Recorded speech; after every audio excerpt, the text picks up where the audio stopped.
नमस्कार, आज तक 24/7 न्यूज में आपका स्वागत है और मैं हूं आपके साथ निकिता श्रीवास्तव। आइए रुक करते हैं आज की तमाम बड़ी खबरों का।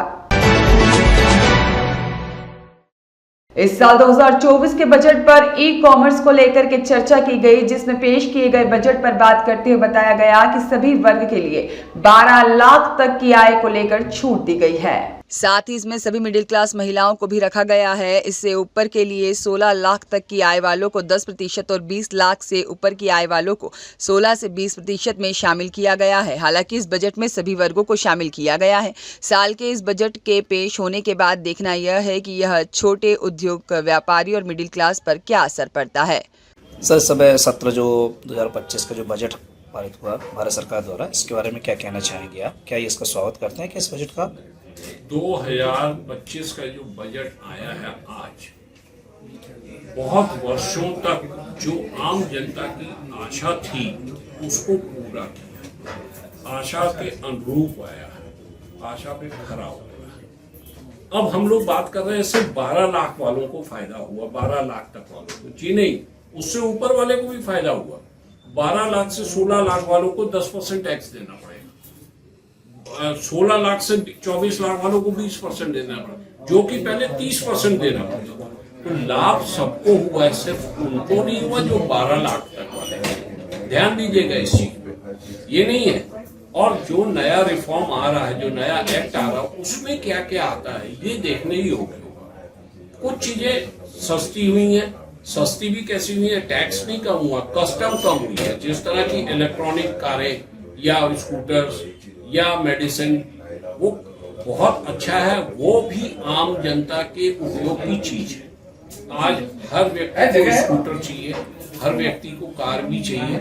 मध्यम वर्गीय अब कार खरीद लेता है, अफोर्ड कर लेता है। ईएमआई कम हुई, हो सकता है ब्याज भी कम करेंगे। अगर टैक्स, जितने ज्यादा लोग टैक्स पेयर बनेंगे उतना ज्यादा टैक्स आएगा। हर आदमी के दिमाग में एक बैक ऑफ द माइंड रहता है कि यार मेरी कमाई 10 लाख रुपए, मैं टैक्स नहीं दे रहा, कल को कहीं मैं फंस ना जाऊं। तो अब 12 लाख तक वाला तो आराम से टैक्स देना शुरू कर देगा। जरूर वो 12 को 13 लाख रुपए करके बता देगा, परंतु 10% टैक्स दे देगा। तो इस तरह से ये बजट, इस बजट में हर क्षेत्र का पूरा ध्यान रखा गया, चाहे वो पर्यटन हो, चाहे वो कृषि हो, चाहे वो एविएशन हो। 120 नए एयरपोर्ट 10 साल में आएंगे। किसी भी देश की इकोनॉमी इस पे भी निर्भर करती है कि कनेक्टिविटी कैसी है एक दूसरे से, एक दूसरे शहर से, तभी इंडस्ट्री हर जगह लगेगी। और इंफ्रास्ट्रक्चर के ऊपर जो इन लोगों ने रखा है बजट इस साल का 10 लाख करोड़। जितना ज्यादा इंफ्रास्ट्रक्चर होगा उतनी ज्यादा रोजगार की संभावनाएं बढ़ती है, रोजगार मिलता है। तो मेरे ख्याल से ये बजट बहुत अच्छा बजट है, आम जनता का बजट है, किसानों का बजट है, हर वर्ग का बजट है। ये नहीं कि किसी एक विशेष वर्ग का बजट। किसानों के लिए क्या ऐसी कोई राहत भरी, कोई ऐसा बजट में आया, क्या ऐसा कुछ है क्या? कैसा किसानों के लिए कोई राहत भरी है क्या इस बजट में? सार्वजनिक किसानों के लिए कोई राहत भरी है? किसानों को जो क्रेडिट कार्ड 3 लाख वाला था, किसान क्रेडिट कार्ड, उसको 5 लाख कर दिया गया है। और भी कई तरह का है। क्या अभी हम लोग जो बजट सुनते हैं सिर्फ हेडलाइन सुनते हैं, उसके अंदर कई चीजें होती हैं जो बाद में पता चलती है। एक तरह से ये कह लीजिए, किसी फिल्म के जो 2-4 डायलॉग बाद में याद रहते हैं, तो ये चीजें वो याद हैं, वो बोल रहे हैं। पूरी फिल्म क्या है, कहाँ पे किसने क्या किया, वो बाद में ही पता चलेगा। तो ये है, किसानों के लिए भी अच्छा बजट। शिक्षा को भी देखा गया है। हाँ, देखिए, किसी भी देश की प्रायोरिटी कब तक छूट गए। सरकार ने जीएसटी का रिफॉर्म करना चाहिए। सरकार जो जीएसटी है इसमें 18% तक लेबरों पे जीएसटी ले रही है। यदि कोई आप किसी कंस्ट्रक्शन का काम कर रहे हैं और आपने 100 लेबर लगाए हैं तो 18% उस लेबर के ऊपर जीएसटी आपको भरनी पड़ती है।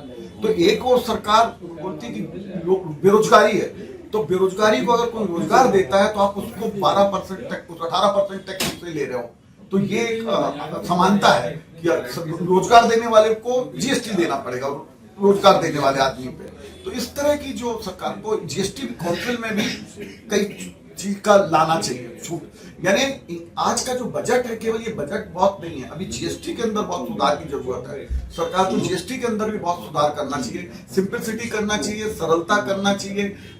इतने सारे जीएसटी के वो नहीं रखना चाहिए, मतलब बहुत सारे अलग अलग तरह के जीएसटी के वो कर दी। सरकार ने कहा था सरल टैक्स लाएंगे, मगर जीएसटी के अंदर बहुत सारे टैक्स ले आएंगे। तो वो सब चीजें रिफॉर्म जब टोटल होगा तो भारत की इकोनॉमी को, अर्थव्यवस्था को एक दिशा मिलेगी और छोटे जो हमारे उद्योगपति, व्यापारी और तमाम लोग हैं वो आगे बढ़ पाएंगे। से लाडली बहना योजना जो सरकार चलाती है इस तरह से, तो बजट में इस पर कोई प्रभाव पड़ेगा, ऐसा कुछ है देखिए, क्या? बजट जितनी भी स्टेट गवर्नमेंट की योजनाएं हैं, ये सब जितनी भी लाडली बहना या अन्य योजनाएं होती है स्टेट गवर्नमेंट के बजट से होती है। ये देखना पड़ेगा जब स्टेट गवर्नमेंट का बजट आएगा तो सरकार कैसे करती, घाटा पूर्ति उसकी कहाँ से वसूलती है। तो वसूली करने के लिए तो सरकार जब देगी, इस तरह की फ्री चीजें बांटेगी तो किससे वसूलेगी? तो आम जनता से वसूलेगी। आपको सारे टैक्स बढ़ा देगी, नगर निगम के कर बढ़ा देगी, हाउस टैक्स बढ़ा देगी, बिजली का बिल बढ़ा देगी, तमाम चीजें बढ़ा देगी। तो आपसे ही तो स्टेट गवर्नमेंट लेगी। तो सरकार एक हाथ दे देती है, दूसरे हाथ से ले लेती है। कहने का जनता पे भार पड़ेगी बजट में, ऐसा लगता है आपको? नहीं, अभी केंद्र सरकार के बजट में जनता से बाहर का अभी उतना लेना देना नहीं है। स्टेट गवर्नमेंट का जब अभी बजट आएगा उसमें क्या क्या चीजों पे क्या करेंगे वो देखना पड़ेगा। और दूसरी तरफ जीएसटी की सरलीकरण होना चाहिए, बहुत सरल सिस्टम होना चाहिए। तो आने वाले समय जीएसटी में क्या होगा, नए टैक्स रिफॉर्म जो अगले हफ्ते ला रही वित्त मंत्री वो कैसा लाएंगी, उसका क्या फर्क पड़ेगा देश के अंदर, वो सब चीजें देख के आगे बढ़ेंगे। अभी हम एक कम शब्दों में कहें तो 12 लाख तक का जो छूट दी है वो स्वागत योग्य है, वो अच्छा काम है। और बहुत समय बाद 12 लाख की जो छूट दी है ये मिडिल क्लास और गरीबों के लिए तो देखा नहीं जा सकता, क्योंकि जीएसटी तो बढ़ेगा ही बढ़ेगा।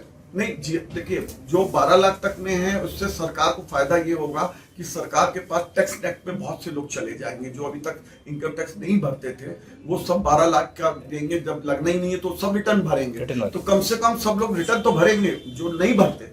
और इस तरह सरकार के पास एक डेटा तैयार हो जाएगा कि इतना लाख आदमी इस तरह की व्यवस्था में है।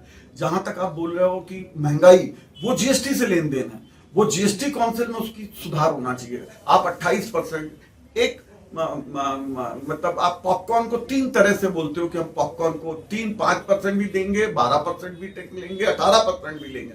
तो ये सरलीकरण तो नहीं हुआ ना जीएसटी का, जिसलिए आप जीएसटी लाए थे वो सरल उपाय निकालना था। हर चीज का टैक्स गिराओ, तो जब टैक्स गिरेगा तो ज्यादा चीजें बिकेंगी, आप का सेल ज्यादा होगा तो सरकार को तो पैसा ज्यादा मिलेगा। आप 18%, 28% हर चीज में रखे दे रहे हो तो उससे कैसे होगा?